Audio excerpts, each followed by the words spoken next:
What if I told you that the best way to make a man chase you is by doing absolutely nothing? No texting first, no checking whether he saw your stories, no asking how his day went, nothing. At first, it may sound contradictory, even counterintuitive, but this is where Carl Jung's teachings about the psyche and projection come alive. When you withdraw your energy from someone, you stop feeding their ego and begin to reveal their true intentions. This isn't manipulation, it's power. Your power. Most women don't realize that their constant emotional, mental, and spiritual availability makes them invisible. Not because they lack value, but because they never give a man the chance to experience what it feels like to miss them. In psychology, Jung called this projection. We give our light away, hoping the other person will return it. But when you stop giving endlessly and allow yourself to receive, something fascinating happens. He begins to chase you. Even if you only half listen right now, let these words settle into your subconscious. Deep down, you already know the truth. You've been giving too much. And it's time for him to put in the effort. Here's a truth that no one openly tells you. Men don't fall in love when you give them everything. They fall in love when they feel the absence of what you used to give so easily. Think of it this way. Human beings are wired to chase. Jung said that what we pursue often reflects unconscious parts of ourselves, our hidden desires, fears, or wounds. When you ignore a man the right way, you stop being his endless source of validation and instead become a mystery, something his mind can't stop trying to solve. And mystery is magnetic. Chasing a man is rooted in fear. Fear of losing him, fear of being forgotten, fear of not being enough. But when you redirect that energy back to yourself, everything changes. You become scarce, and scarcity creates value. Have you noticed how the least interested people often receive the most attention? It's not because they're cruel or toxic. It's because their energy isn't desperate. They hold themselves with calm self-possession. That's energetic power. Your absence speaks louder than any "I miss you" text. When you stop centering him, he begins to wonder, why isn't she chasing me? Did I do something wrong? Is she seeing someone else? That's when you start living rent-free in his head. This doesn't mean being cold or unkind. It means redirecting your energy back to yourself, your peace, your growth, your silence. When you embody your worth instead of trying to prove it, he feels the emptiness you've left behind. There's a truth men rarely admit, but women often sense. Many men love being chased because it feeds their ego. Every quick reply, every check-in, every time you break the silence, it doesn't reconnect you. It reinforces his sense of control. Carl Jung warned that when we give too much of ourselves without balance, we're not being loving, we're being unconscious, acting out patterns rooted in fear. Most men aren't narcissists, but many grow accustomed to the comfort of being desired. When that attention suddenly disappears, panic sets in. It's not always that he misses you. He misses how important he felt when you were always there. Your absence challenges his ego. If he only wanted attention, he'll vanish.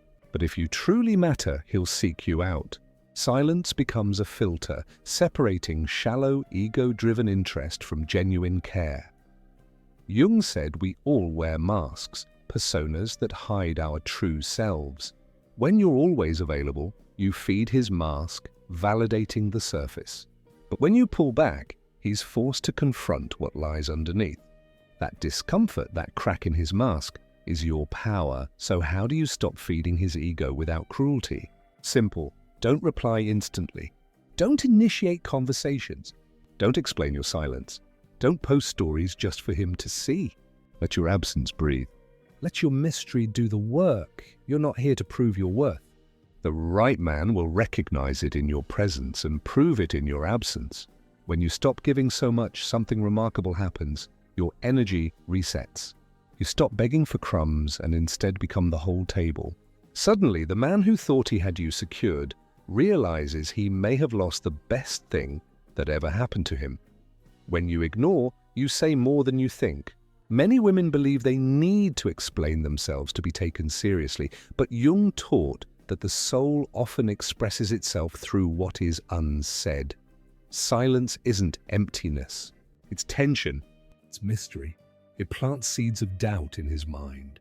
And for a man accustomed to constant access, that silence feels like an alarm. Suddenly he can no longer predict you. This is not cruelty, it's self-respect. It's understanding that your energy is precious. Silence reclaims your power, and in doing so, you remind him that desire isn't born from availability, it's born from absence.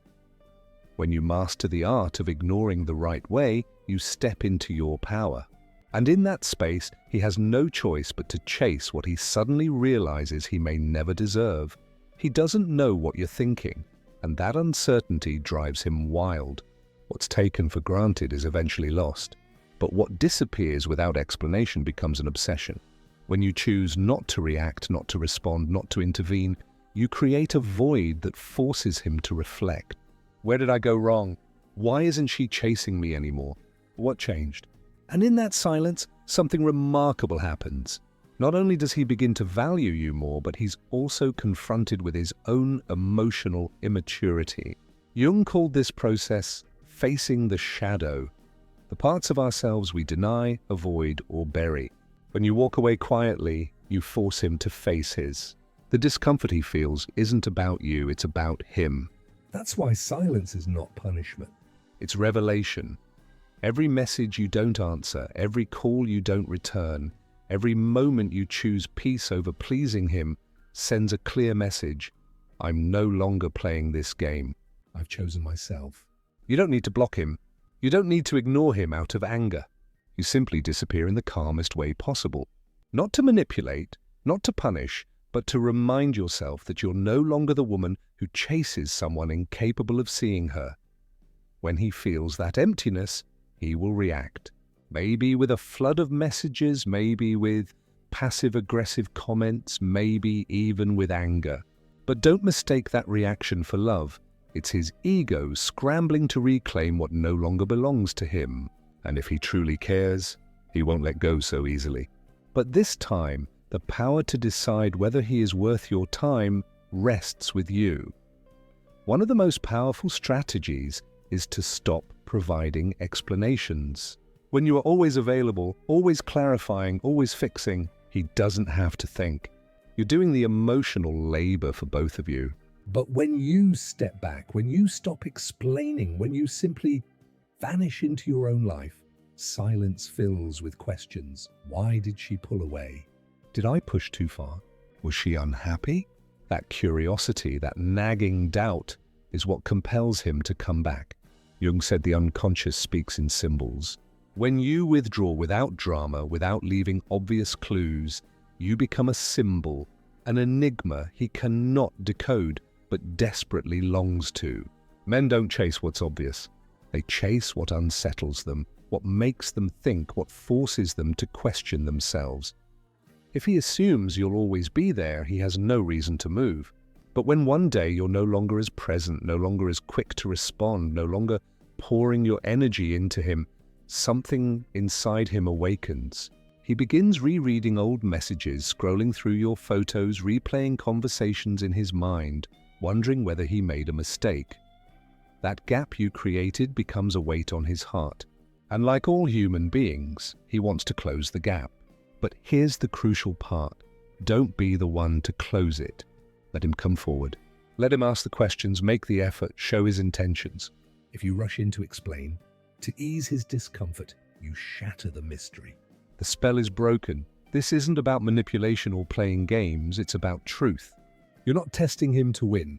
You're allowing space to see whether he's willing to move toward you. If he steps forward with genuine intention, then you're no longer chasing, you're receiving.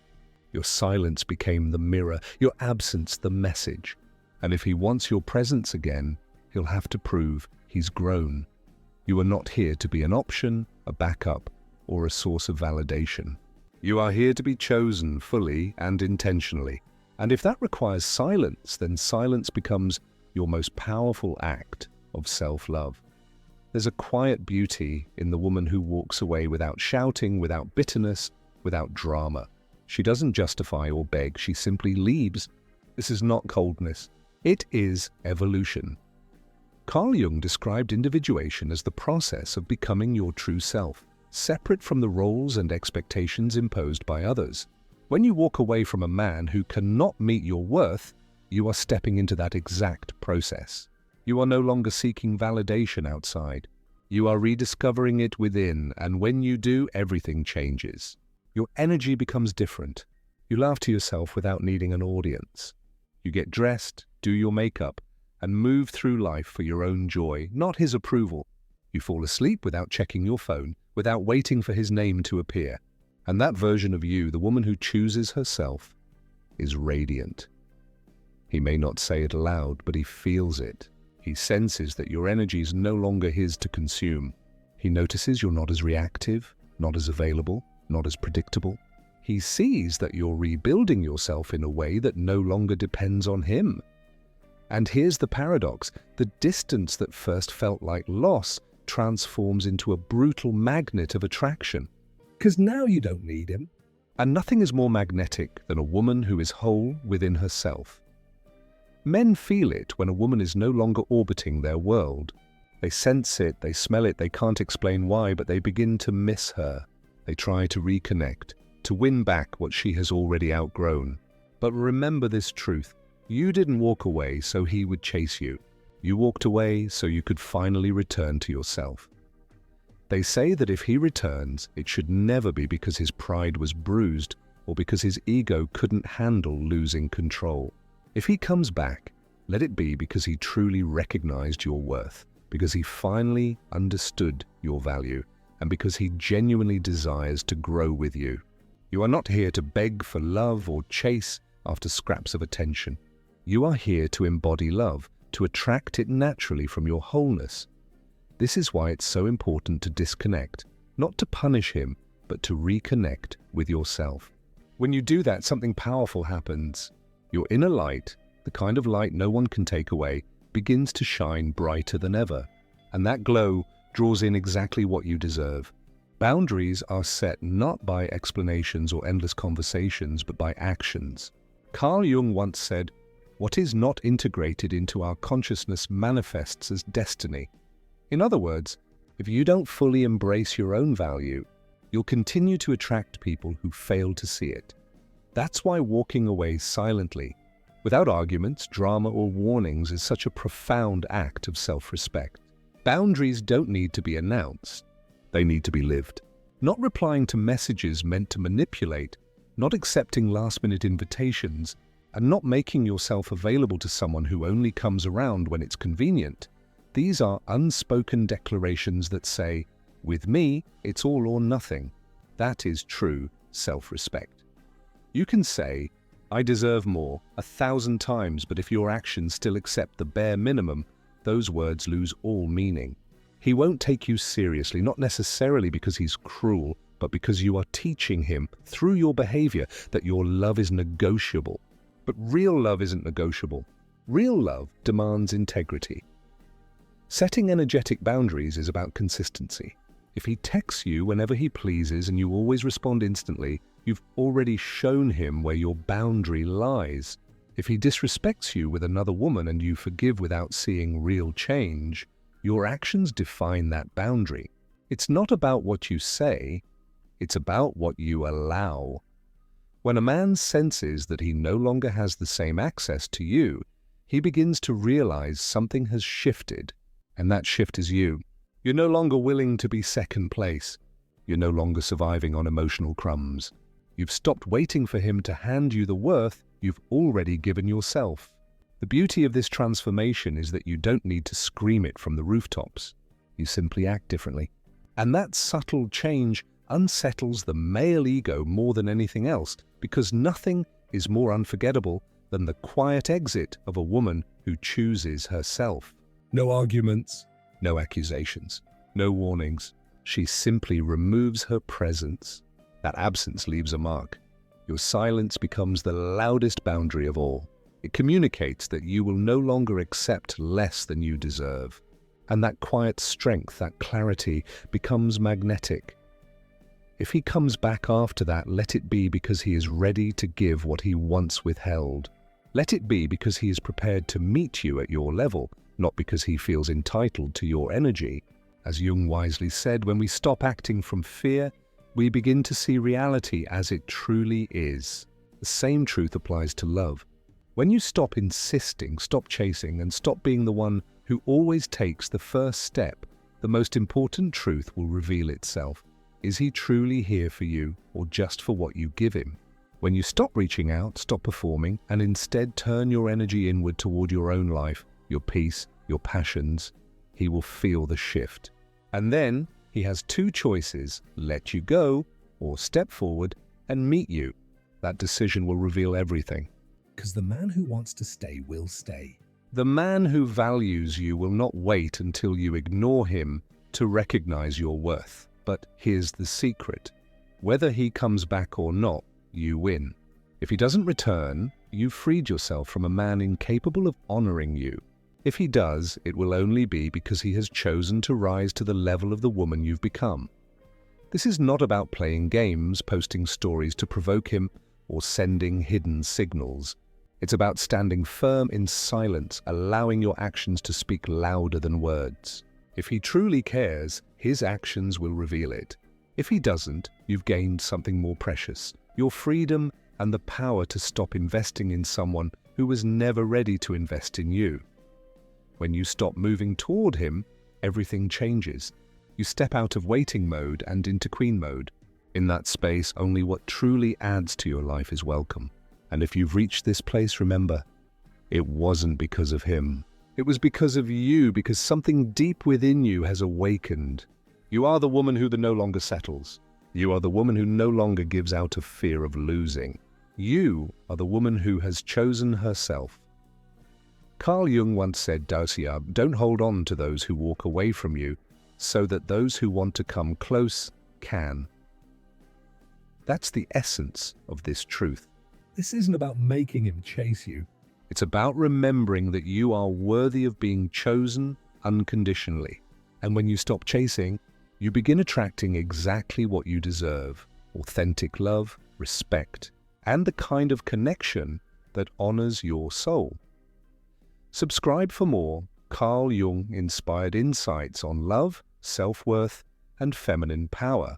Like, if this spoke to you, share with someone who needs it, and drop your thoughts in the comments. Remember, your silence, your boundaries, and your self-respect speak louder than words. Choose yourself first.